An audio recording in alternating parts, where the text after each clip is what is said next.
Time, key phrase. We all have a limited supply. My father had 93 years, but it seemed short.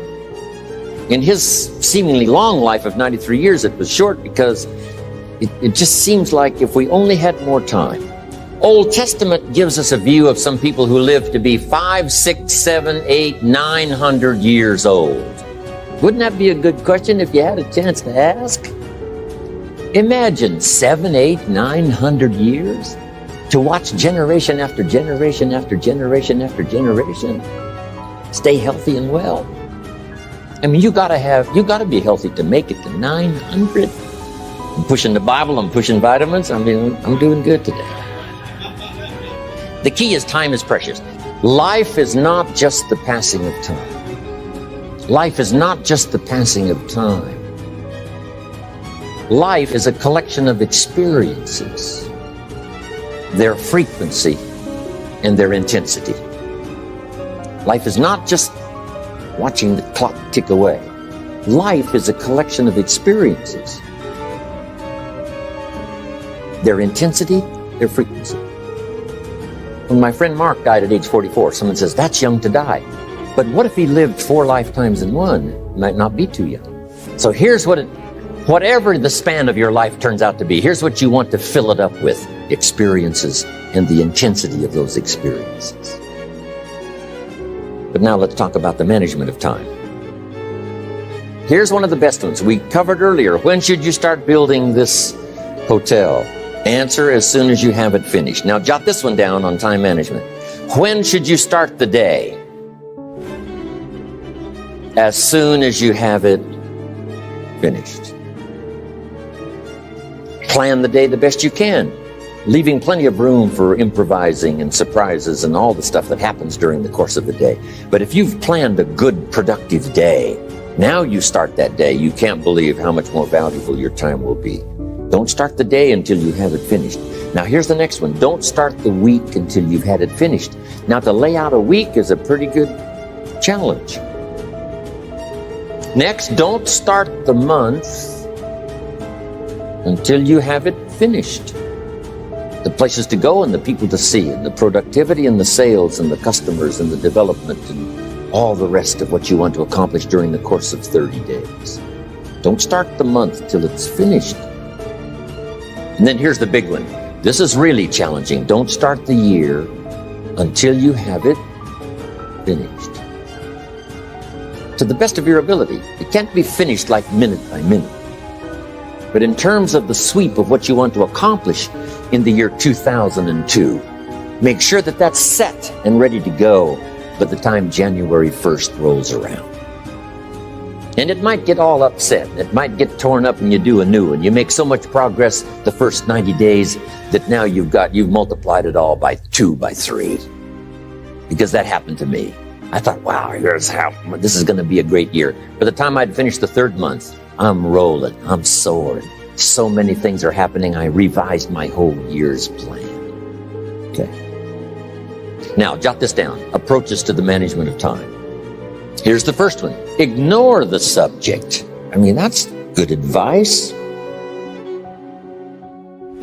Don't let anything overly bug you. Because remember now, you don't have to do anything. Someone says, well, I got to get a handle on my time. The answer is no, you don't. If you want to let it all go, you can let it all go. I mean, this is good advice. Somebody says, you ought, you ought, you ought. Jot this down. Ignore all the you oughts or you should. Only if they're giving general information. We should. It's better to say if you're teaching, we should. Not you should, we should. Then you let me listen in without it being too confrontational. If everyone did this, see, that'd be great. And then you give a person a chance to choose to do it or not to do it. But when you start the you ought, now see if I don't, now see we got some tension and maybe some problems. So you oughts seem to always create problems.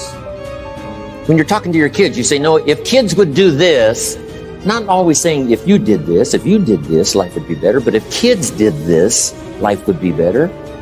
It's like making a little talk and letting them listen in. And then it's a little less confrontation. It gives us a choice.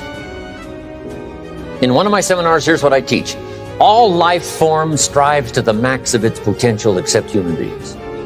All life forms strives to the max of its potential except human beings. How tall will a tree grow? As tall as it possibly can. You never heard of a tree growing half as high as it could. No, trees don't grow half. A tree drives its roots as deep as it can, reaches as high as it can, produces every leaf it can, every fruit it possibly can. To the max. Every life form strives to the max, except human beings. Now, why not human beings? Jot this down. You've been given the dignity of choice. You're not a robot. You don't have to repeat this year the same as last year. You can tear up last year's plan, develop a new plan. So, the dignity of being a human being. Now, here's the choice on being a human being. To be part of all we were meant to be, or to be all. To strive for all, or half, or part, or some. The choice is up to you. To develop one skill or 10 skills. Someone says, well, I'd be happy with just one more language. Well, some say, hey, I'm going to learn 6 or 7. And this is all a matter of choice. And when someone says, no, you ought to learn 4, you got to resist all that. Because this is personal dignity. And you don't want to destroy someone's dignity by doing all the oughts, and they feel reluctant to do it. Now we've got problems. So if you want to, just ignore this subject on time management. Now here's the next one. Step down to something easier. The guy's in sales and he says, oh, I want to own the company. Finally owns the company. Now he's got no time to play golf. He said, when I was in sales, I was making big money playing golf 3 days a week. Heck with this owning something. Heck with managing. My life was never my own after I started to manage. I'm going back to sales. See, this is the key. If you're getting too pressed, you might consider stepping down to something with a little easier time pressure. Little girl says to her mother, Daddy comes home, brings his briefcase and pats me on the head and says hello, disappears and works on his papers. How come my daddy doesn't play with me? And her mother said, look, your daddy loves you very much, but he's so busy at work, he can't get it all done, he has to bring it home. He loves you, but that's why he can't play with you. And the little girl said, why don't they just put him in a slower group? So, jot this down now. If you don't have time for your kids, you might consider joining a slower group. Remember when I said some things I went for cost me too much? So, reconsider. Next key to time management, and that's work longer and harder. But see, there's a limit to that. I almost lost my health the first year. I went so crazy about personal development and achievement. I just went bonkers. You know, I told you I was skinny, but at the end of that first year, I was a walking shadow. And then it suddenly occurred to me, what if I got rich and too ill to spend it? I mean, that was a shocker. So I started, developing a little more reasonable. Because I said, if 12 hours won't do it, I'll work 14. If that won't do it, I'll work 18. I mean, how many hours it takes. And sure enough, it cost me too much. So see, working longer and harder for some might be appropriate. If you're just sitting around not doing that much, this might be good, work longer and harder. But you can only work so hard.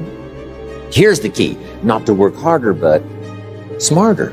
When you've worked as hard as you can, doing the best you can in terms of physical output in the time, reasonable time. Now here's the ultimate in the management of time, and that is you simply become more skillful. When I first got into sales, I was around people that could get, 9 out of 10, 8 out of 10. And when I first started, I could only get 1 out of 10. But here's what I did. I worked around the clock, so that I would make up in numbers what I lacked in skill. That's good in sales. You got to jot that down. When you're new, you make up in numbers what you lacked in skill. Now, when you become more skillful, the numbers can go down because now your persuasive ability and all of that is now so high that you don't need to put as many numbers out.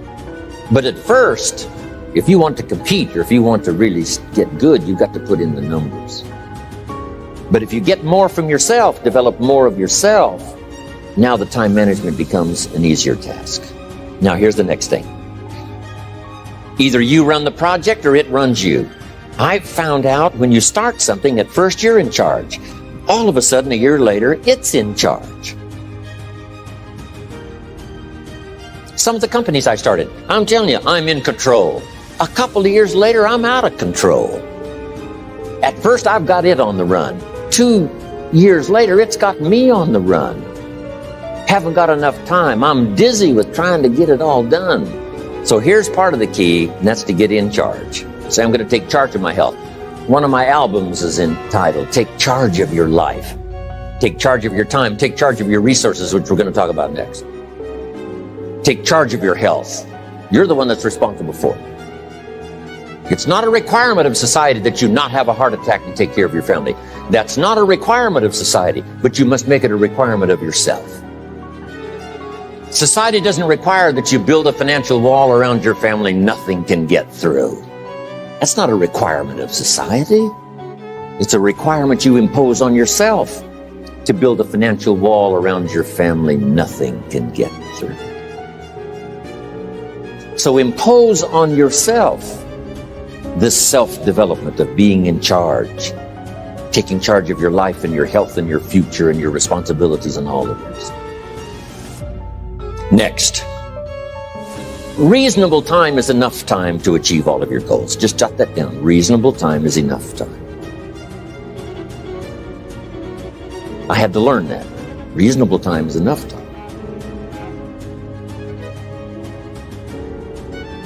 Here's why. It's not the hours you put in, it's what you put in the hours. If you start depositing greater ideas into the hours you've got later than now, I'm telling you, later you can't believe the productivity that will flow. The ideas you can't think of now, a year from now, they'll start to flow. And when you deposit those ideas in the hours you've got, productivity multiplies by 2, 3, 5, 2. Next, time management essential. We've already covered the first one, a written set of goals. And then do priorities on your goals. What's important this week? What's important this month? Here's the next one. Often review. Just go over your goals to make sure that your list is working for you. It's got you inspired. It's got you turned on.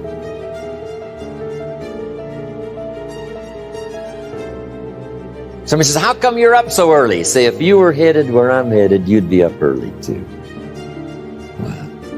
If you were going to meet who I'm going to meet, you'd be up early. If it was going to stack up for you like it's stacking up for me, you'd be getting